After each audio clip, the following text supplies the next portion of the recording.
Oke, 92,9 FM Mix Radio, good listener. Selamat pagi, apa kabarnya Anda di pagi hari ini? Semoga Anda dalam kondisi yang oke, kondisi yang sehat tentunya ya.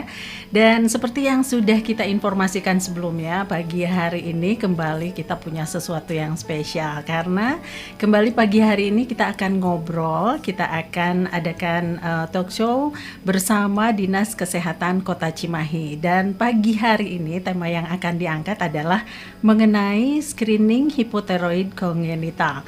Dan telah hadir di studio di pagi hari ini kembali Dr. Indah Gilang Indira. Selamat pagi. Pagi. Dok. Kesekian kalinya ya hadir betul. di sini ya. Terima kasih loh sudah menyempatkan diri kembali untuk hadir di studionya ya dan menyapa Anda good listener semua. Nah, kita langsung aja ya mungkin mengenai screening hipotiroid kongenital ini. Sebetulnya kalau hipotiroidnya mungkin sudah sering dengar ya. Ya sering dengar ya. Tapi mengenai screening hipotiroid kongenital ini sebetulnya apa sih dok? Silahkan. Ya, makasih. Selamat pagi semuanya. Ya. Jadi kalau untuk screening hipotiroid kongenital itu suatu namanya screening ya. Jadi screening itu kan pemeriksaan terhadap semua gitu ya. Jadi screening ini ditujukan untuk mendeteksi adanya kelainan atau adanya gangguan hipotiroid tersebut dan dilakukan pada bayi baru lahir itu. Jadi ini screening ini tujuannya adalah untuk mendeteksi apakah bayi yang baru lahir itu mempunyai kelainan tadi hormon tiroid tadi gitu. Jadi diperiksanya ya pada saat bayi baru lahir. Saat bayi baru lahir ya, dan dilakukannya kepada bayi-bayi yang baru lahir. Ini tujuan utamanya untuk mendeteksi ya adanya kelainan hormon tiroid tersebut gitu. Nah, sebetulnya kalau bicara mengenai hormon tiroid ini sendiri ya, ini seberapa penting sih kondisinya harus dijaga tetap baik gitu, kemudian si hormon tiroidnya ini harus berada di level berapa gitu ya. Ya. Jadi untuk screening ini kan kalau ada gangguan pada hormon tiroid, dia akan kedepannya akan terjadi gangguan pertumbuhan gitu. Jadi kenapa penting? Karena ini memang bisa terdeteksi pada saat awal pada bayi baru lahir. Kalau misalnya terlambat, ini akan sulit untuk diobati gitu, karena ini pemeriksaannya itu pada saat bayi baru lahir, nggak pada saat bayi baru lahir banget gitu, setelah usianya 48 jam.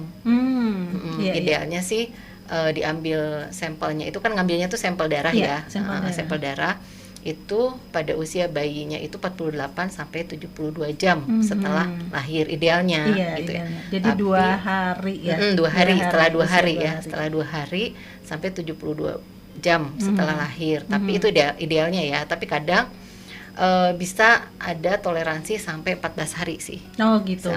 Bayi berumur 14 hari gitu. Karena kalau lewat dari itu biasanya akan sulit untuk mendeteksi adanya kelainan ini gitu. Jadi memang deteksi terbaik di waktu yang sudah disebutkan oleh dokter tadi, dan untuk semua kondisi bayi ya. Ini kalau misalnya maaf ya, kalau bayi itu kadang yang baru lahir itu ada yang harus masuk inkubator misalnya gitu ya. Betul. Atau bayi yang dalam kondisi prematur misalnya. Ini rata untuk semua kondisi bayi. Kalau misalnya ada yang kelainan yang berat badan lahir rendah atau prematur atau yang lain gitu ya, itu memang harus konsultasi dulu dengan dokter spesialis anak ya gitu.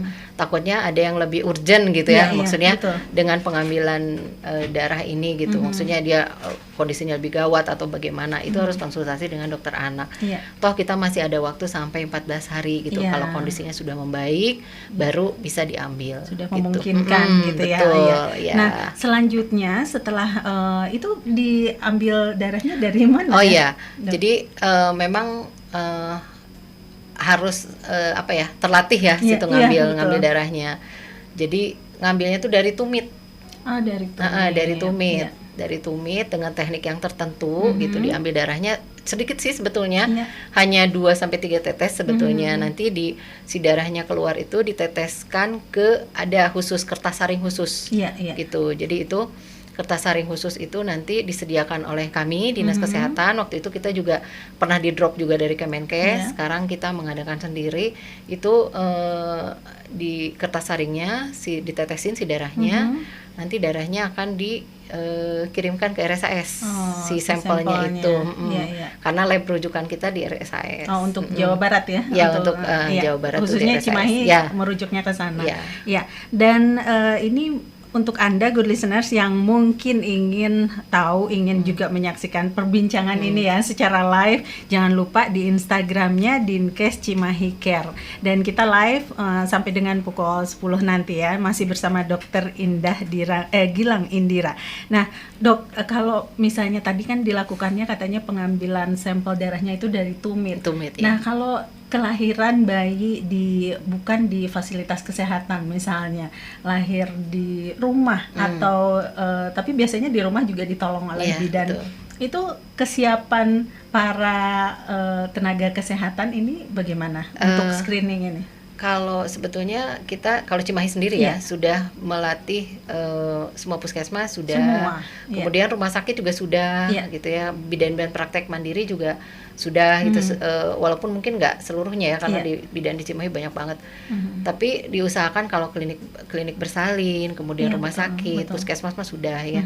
Tapi seandainya kalau misalnya ada yang melahirkan di rumah karena kebrojjolan gitu ya, atau apapun alasannya gitu ya, tetap kan mereka, si bayi itu harus diperiksa kan, harus diperiksa diimunisasi atau misalnya diperiksa rutin gitu ya untuk bayi baru lahir, itu nanti ditangkap juga gitu, maksudnya diperiksa juga kalau dia kebetulan datang ke puskesmas atau ke fasilitas kesehatan yang lain. Jadi penting ya, selain untuk para tenaga kesehatan yang juga sudah dilatih gitu ya, terlatih, untuk para ibunya juga pengetahuan bahwa ini penting. Jadi kalaupun dimanapun melahirkannya, sepertinya ayo segera gitu ya. Ya, karena memang kejadian untuk tadi kelainan hipotiroid kongenital itu kejadiannya 1 dibanding 3.000 bayi yang lahir gitu. Memang jarang sih ya, tapi nanti kalau dia kena, maksudnya dia ada kelainan tiroidnya, itu akan menyebabkan gagal tumbuh. Artinya nantinya dia akan jadi pertumbuhannya tidak maksimal. Kemudian bisa jadi cebol kalau istilah sekarang ya, bukan stunting, beda. Beda. Ya? Kalau stunting kan dia pendek dibandingkan dengan usia sebayanya. Kalau ini cebol. Cebol mungkin cebol tuh pendek seperti, dan sampai dewasanya pun. Iya, betul. Sampai dewasa pendek. Dia nggak akan sulit untuk mencapai pertumbuhan yang maksimal, yang optimal gitu. Iya, betul. Jadi ini sangat penting ya, karena seperti kita tahu mungkin namanya tumbuh kembang di anak bayi atau baru lahir ini sangat penting. Iya, betul. Jadi kalau misalnya ada kelainan di hipotiroidnya ini akan sangat mengganggu ya. Betul. Tumbuh kembangnya. Ya, walaupun tadi jarang ya 1 banding 3.000. 1 banding 3.000. Di Cimahi itu setiap tahun itu lahir perkiraan sekitar 9.000. Jadi kemungkinan ada 3 nih, 3 bayi kan gitu ya, kalau dihitungan secara prevalensi 1 dibanding 3.000 gitu. Tapi sangat penting juga ya untuk dihindari gitu ya. Jadi daripada kejadian gitu, mendingan dihindari ya. Iya, karena kalau misalnya ketahuan nih, misalnya bayi di Cimahi ada yang ketahuan, soalnya pernah ada kejadian. Jadi si TSH-nya tinggi pada saat pemeriksaan screening ini. Langsung konfirmasi dari RSAS-nya ke kami, langsung dicari kontaknya. Memang karena di lembar screening screeningnya itu lengkap, ada yang nomor kontak pengambil darahnya siapa, kemudian identitas dari si bayinya, orang tuanya. Jadi langsung dikonfirmasi ke orang tuanya, langsung dipanggil lagi untuk diperiksa pemeriksaan ulang. Jadi tes konfirmasi namanya gitu. TSH tadi yang menentukan ini ya, kadar. Iya, betul. Jadi kalau misalnya ada yang tinggi, langsung dikonfirmasi ulang. Kalau misalnya memang terkonfirmasi, itu langsung diterapi. Karena kalau misalnya terapinya lebih dari sebulan si Telat bayinya gitu itu ya? agak sulit. Iya. Tapi kalau sebelumnya itu akan normal nantinya gitu. Oh gitu, bisa pencegahannya bisa di awal ya. Betul. Kalau duluan ketahuan screeningnya gitu ya, ini bisa langsung tindakan terapi, langsung iya, ya, betul. dengan terapi. Oke, dan good listeners, mungkin nanti kita akan lebih jauh berbincang lagi bersama Dr. Indah mengenai screening hipotiroid kongenital ini ya. Apalagi seperti tadi disampaikan, ini sangat penting karena menyangkut tumbuh kembangnya anak gitu ya. Dan kita akan lanjut perbincangan kita setelah yang satu ini. Oke, good listener, 92,9 FM Mix Radio masih di perbincangan kita mengenai screening hipotiroid kongenital.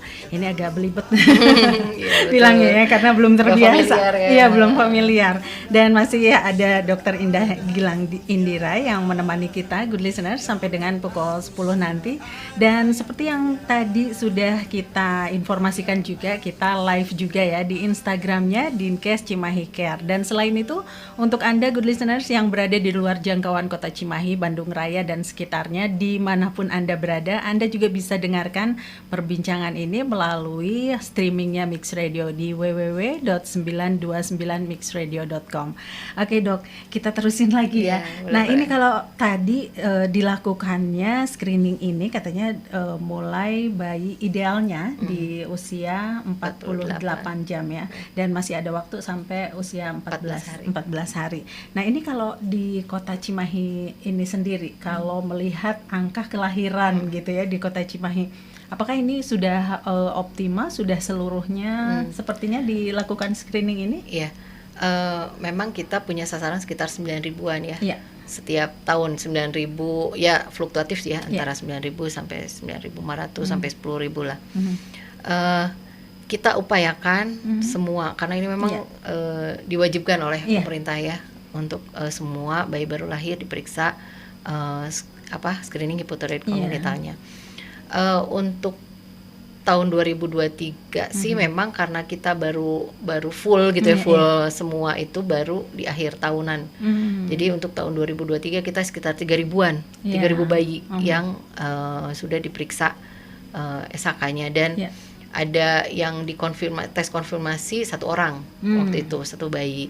Nah, dari 3.000 itu ya? Dari 3.000 itu, betul, sesuai dengan ini ya. Datanya sesuai ya, dengan betul. prevalensi. Prevalensi. Kemudian untuk 2024 sampai pertengahan itu kita sudah 3.000-an lebih, hampir 4.000. Kemarin terkendala karena si kertas harinya habis kita gitu. Jadi sekarang sudah running lagi, sudah mulai lagi. Jadi untuk setiap minggu itu kita bisa antara 200 sampai 300 sampel kita kirim per ke minggu. Betul. Gitu ya. Berarti betul. Kelahirannya juga segitu ya. Keren segitu. Padat Cimahi ya.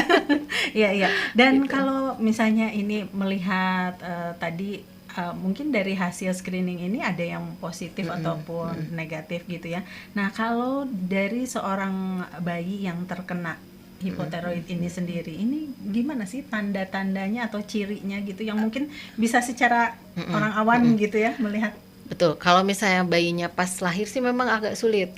Agak sulit memang, cuman dengan sesuai perkembangannya gitu. Nanti kelihatannya ya itu tadi cebol gitu ya. Kan bayi baru lahir emang agak sulit ya gitu ya. Kemudian biasanya mukanya agak berbeda, kayak punya ciri khusus. Kemudian lidahnya agak tebal gitu ya, agak ada kesulitan bicara gitu. Tapi itu gejala lanjut. Jadi memang pada saat awal bayi baru lahir agak sulit gitunya, kita mengenalinya gitu. Biasa mulai terlihat itu setelah misalnya bayi berjalan, harusnya sudah bisa berjalan, atau misalnya gimana? Pertumbuhannya mungkin bisa kelihatan dari mulai 6 bulanan ya. 6 bulan. Maksudnya kita sudah bisa melihat, oh ini ternyata ada delaynya nih gitu ya. Seharusnya gitu. 6 bulan udah mampu ini. Betul. Gitu ya. Misalnya dia bereaksi terhadap suara kah, dia sudah bisa berguling itu bisa kelihatannya dari situ. Walaupun keterlambatan itu dari 3 bulan sebetulnya sudah terlihat, tapi kadang orang tua suka nggak terlalu ngeh gitu gitu. Seperti itu sih. Nah, kalau hormon tiroid ini sendiri adanya di mana sih, Dok? Maksudnya? Di hormon, badan gitu ya. Di badan. Di badan. Dia adanya di sini, di di leher gitu ya, di leher ya, di depan dari tulang ini ya. Jadi kalau kita raba itu di leher depan ya, nanti bisa keraba. Tapi kalau untuk kelainan hipotiroid justru agak sulit kalau cuma diraba saja. Secara gitu. fisik sulit ya Sulit, untuk ya, dilihat. Ya, jadi mungkin ada ciri-ciri tertentu yang bisa kita bukan antisipasi gitu ya. Kalau misalnya kita melihat perkembangan anak seperti yang disebutkan tadi. Yang pasti sih ada, kalau kita kan punya ini ya, punya punya buku KIA. Buku KIA itu ada bukan petunjuk ya. Jadi artinya perkembangan 0 sampai 3 bulan tuh seperti apa sih gitu. 3 sampai 6 bulan tuh seperti apa sih gitu ya. Nah, kalau misalnya ada penyimpangan di situ, itu bisa kita arahkan. Bisa arahkan. Tapi untuk khusus hipotiroid ini ya itu tadi ada gangguan pertumbuhannya, misalnya tadi lidahnya lidahnya tebal gitu ya. Terus ada si pusarnya tuh menonjol gitu. Jadi itu memang ada salah satu itu yang gejala awalnya gitu. Tapi kalau untuk gejala lanjutnya ya kelihatannya anaknya kurang aktif, terus agak lambat bicara, kesulitan untuk bicara gitu. Nah, ini untuk para ibu nih ya, biasanya untuk yang merasa anaknya nggak kenapa-napa itu suka agak males ya membawa anaknya ke posyandu atau ke dokter anak setiap bulan gitu, kayaknya repot banget gitu ya. Nah, tapi ternyata di buku KIA itu sendiri juga ada panduannya, jadi kita bisa lihat anak kita sesuai nggak ya gitu. Betul. Bisa dilihat. Jadi jangan malas ya. Jangan malas baca juga gitu. Iya, betul. Nah, kalau misalnya ada yang terkena, ini ada pertanyaan yang masuk nih di live ya, di live-nya Dinkes Cimahi Care. Dari Ibu Yati sekian ya. Ini boleh bertanya, Dok, katanya bagaimana jika hasil SHK-nya positif dan apa yang harus dilakukan orang tua gitu dia. Ya, tadi sepintas mungkin di awal sudah disampaikan kalau misalnya ada SHK-nya positif, itu akan dilakukan tes konfirmasi namanya gitu. Nanti tes konfirmasi itu memang harus ke lab lagi, si anaknya dibawa lagi untuk diperiksa TSH-nya namanya. Nah, terus nanti kalau misalnya terkonfirmasi positif itu akan langsung dilakukan terapi. Ya. Jadi orang tua juga diberikan edukasi ya, maksudnya ini kenapa harus diulang lagi karena untuk konfirmasi apakah betul gitu ya si TSH-nya tuh tinggi. Kemudian nanti akan diberikan terapi gitu. Ya. Nah, nanti dikontrol oleh dokter anak. Dan ini bisa diobati ya? Bisa kalau terdeteksi awal, insya Allah bisa lebih bagus hasilnya. Nah, tadi sedikit dokter sempat menyebutkan bahwa ada terapi yang bisa dilakukan kalau misalnya seorang bayi gitu terkena hipotiroid ini. Nah, terapinya berupa apa ya? Karena ini kelainan hormon, terapinya juga hormon. Ada nanti hormon sintetis namanya levothyroxine, itu akan diberikan, dosis dan lainnya akan diawasi oleh dokter anak biasanya. Itunya. Dan ini kalau bisa sampai sembuhnya gitu, itu biasanya jangka waktu segimana sih? Mungkin tergantung ininya ya, tergantung si tingkatan ininya juga ya. Maksudnya tergantung respon itunya ya, si bayinya tersebut. Jadi nanti akan dipantau terus oleh dokter anaknya gitu ya. Nanti sesuai dengan perkembangannya itu nanti ditentukan setelah gimana ininya gitu, gimana respon dari gimana responnya ya. Nah, kalau misalnya kita ingin bayi kita nggak terkena gitu ya, nggak menderita hipotiroid ini bisa nggak dilakukan pencegahannya misalnya semasa ibu hamil, atau ada pencegahan khusus untuk kasus ini? Kalau untuk kasus ini sebenarnya pencegahan khususnya nggak ada sih ya. Jadi harus ini aja, pemeriksaan hamilnya harus teratur, harus sesuai dengan yang dianjurkan gitu ya. Kemudian misalnya diberikan vitamin atau tablet tambah darah gitu ya, itu harus diminum gitu ya.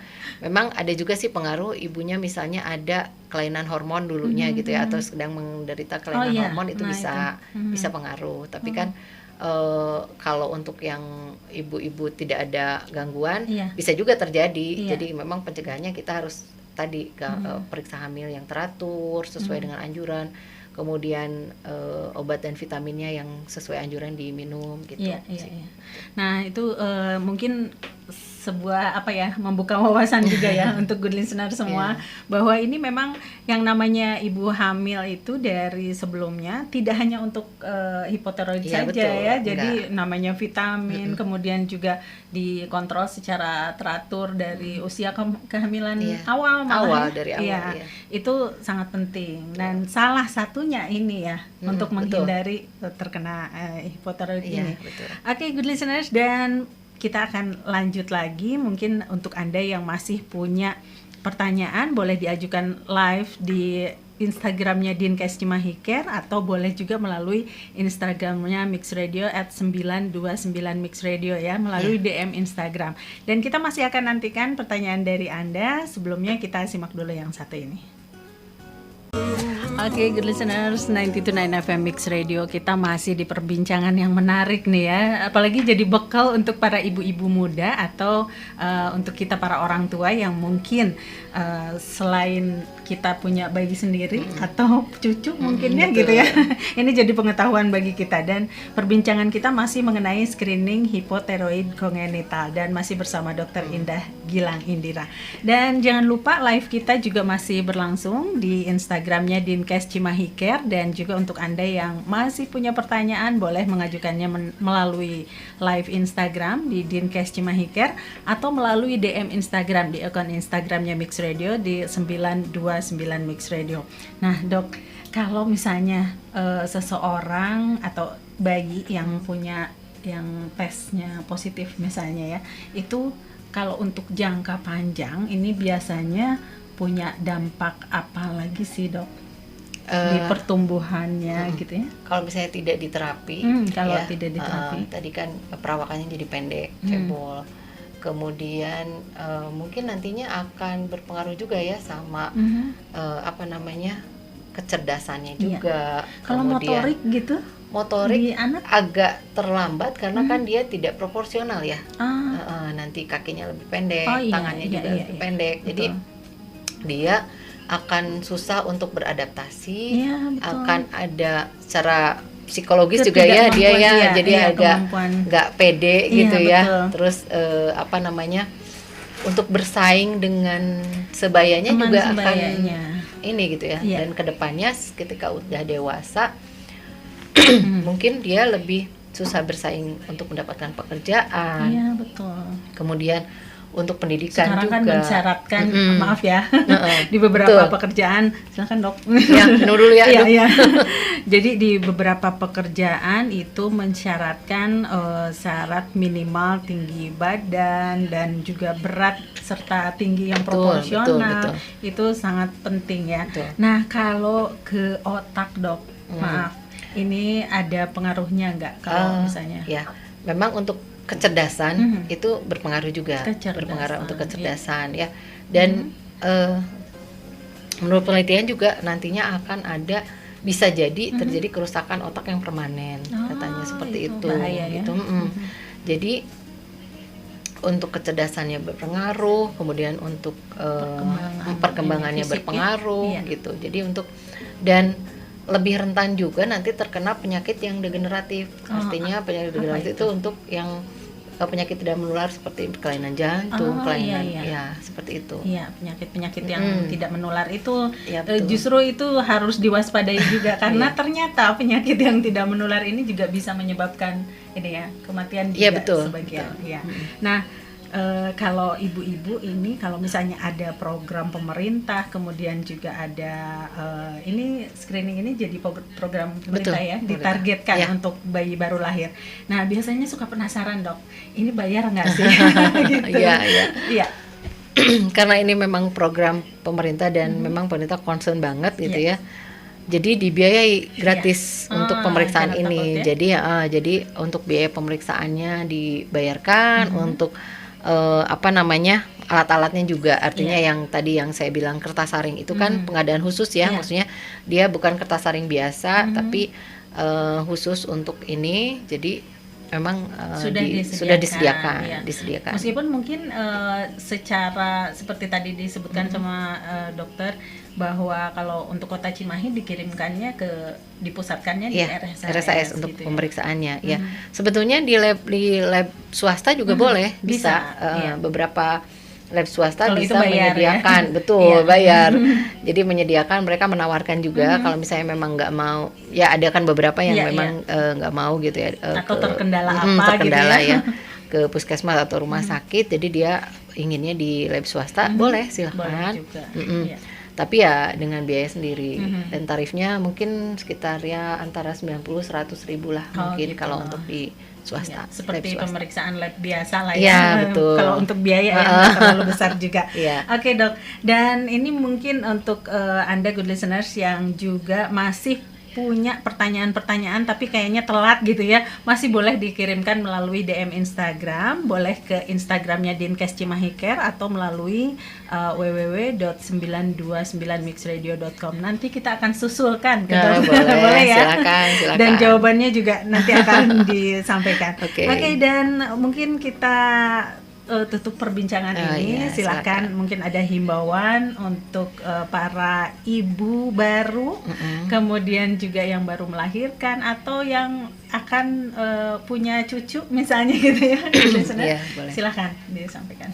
Ya, mungkin terkait dengan screening hipotiroid kongenital ini, karena tadi sudah kita ngobrol lama lumayan ya. Manfaatnya apa, efeknya apa gitu ya. Jadi untuk ibu-ibu hamil ya disarankan sih sejak kehamilan harus dipersiapkan dipersiapkan. Ibunya harus periksanya rajin, kemudian meminum tablet tambah darah gitu atau vitamin lain yang dianjurkan oleh tenaga kesehatan ya, itu mau bidan, mau dokter, mau dokter obgyn gitu ya, itu semua diikuti anjuran-anjurannya. Dan kalau sudah melahirkan jangan lupa bayinya dibawa lagi ke tenaga kesehatan untuk diperiksakan tadi screening hipotiroid kongenital karena manfaatnya akan sangat besar gitu ya, bermanfaat banget gitu untuk kelanjutan hidup bayi tersebut gitu. Jadi harus ini sayang anak nih ya, gitu. Jadi bayinya harus diperiksakan screening hipotiroid kongenital. Atau mungkin untuk yang informasinya belum nyampe gitu ya mengenai screening ini dan udah keburu pulang tapi belum sampai 14 hari nih ya, ayo segera balik lagi. Segera balik lagi. Karena untuk pemeriksaan bayi baru lahir juga kan ada yang pada saat bayi lahir 8 jam sesudah lahir, kemudian 48 jam, kemudian seminggu, 2 minggu gitu. Jadi memang ada waktu-waktunya untuk pemeriksaan bayi ini gitu. Jadi masih ada waktu gitu ya sampai 14 hari, walaupun idealnya sih ya tadi 48 jam sampai 72 jam. Oke, dan seperti yang tadi sudah disampaikan, segitu pentingnya ya yang namanya screening hipotiroid kongenital ini. Jadi jangan sampai terlewat untuk Anda yang mungkin sedang menunggu masa melahirkannya juga. Ayo ya segera jangan terlewat. Dan untuk perbincangan kita kali ini mengenai screening hipotiroid kongenital kita cukupkan sampai di sini, dan terima kasih atas kehadirannya. Sama-sama. Dinantikan lagi ya. Mangga. Iya, mudah-mudahan di perbincangan selanjutnya kita akan membahas yang lain ya, Dokter Indah. Oke, terima kasih atas kebersamaannya, dan untuk kali ini saya Arinda Asmara pamit dan sampai jumpa.